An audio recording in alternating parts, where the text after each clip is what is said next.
Hey everybody, welcome to TechMart Gaming. In today's video, we're going to be replacing a DualSense battery with a replacement battery that I got from Amazon, and I'm mad excited to show you guys how to do it step by step. And I'll try to get through this video as quick as possible so you guys can get back to gaming. And if you can do me a quick favor, could you like, comment, and subscribe to this channel to help the algorithm recommend this channel to more gamers like yourself. So in order to get this process started, you need the correct tools. You don't need a lot of tools, you just need a pry tool and a screwdriver that comes with the battery itself. Now the battery that I have in this shot is a Losana core. Honestly, this is a lithium ion battery that many companies sell, and I'll leave a link down in the description so you can get the correct link to the battery. The first thing that you need to do is remove the faceplate. You do this by starting at the bottom of the controller, grab a pry tool and just pop out the bottom pieces of the faceplate and gradually work your way up so you can pop off the top portion of the controller's faceplate. And you can see that everything is separated. Now the next thing that we want to do is remove the L1 and the R1 buttons from the controller. What you want to do is hold down the R2 button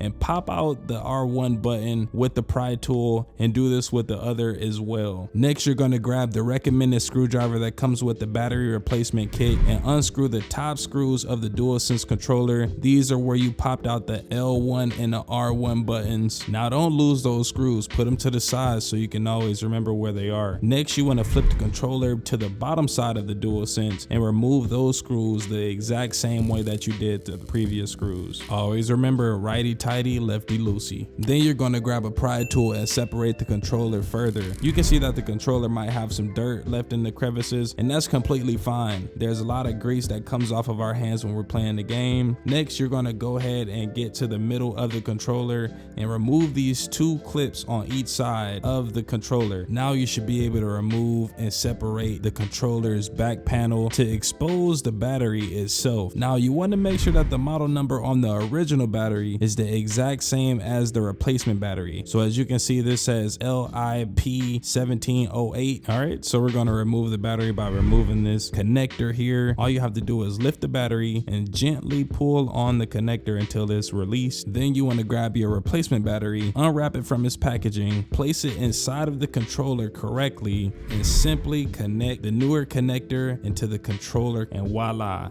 it's as simple as that. You now have power. Then we're going to grab the back of the controller and reattach it to the DualSense. This is easy by just snapping the clips back into place, and you also want to make sure that each crevice of the controller is connected and sealed. If not, you're going to have a lot of dust and the screws honestly aren't going to fit in place correctly. Now you want to grab and re-screw all of the screws that you took out of the controller, starting with the top L1 and R1 internals. Then we're going to do the bottom side of the controller, do the exact same thing. Don't mess anything up because hey, you only got one controller, so be careful with your screw in processes and things will go as smoothly as possible. Now we want to go ahead and reattach the L1 and the R1 buttons by just simply putting those into place and pressing down on them slightly, and you'll hear a snap or a click, and everything should be just like you got the controller. Then we're going to reattach the faceplate by easily pushing down on the faceplate from the top, then working your way down to the bottom side of the controller, and voila, we can go ahead and power this thing up. If you enjoyed this video, be sure to like, comment, and subscribe down below. We're going to be having more tutorials later in the future, and I'll see you guys soon.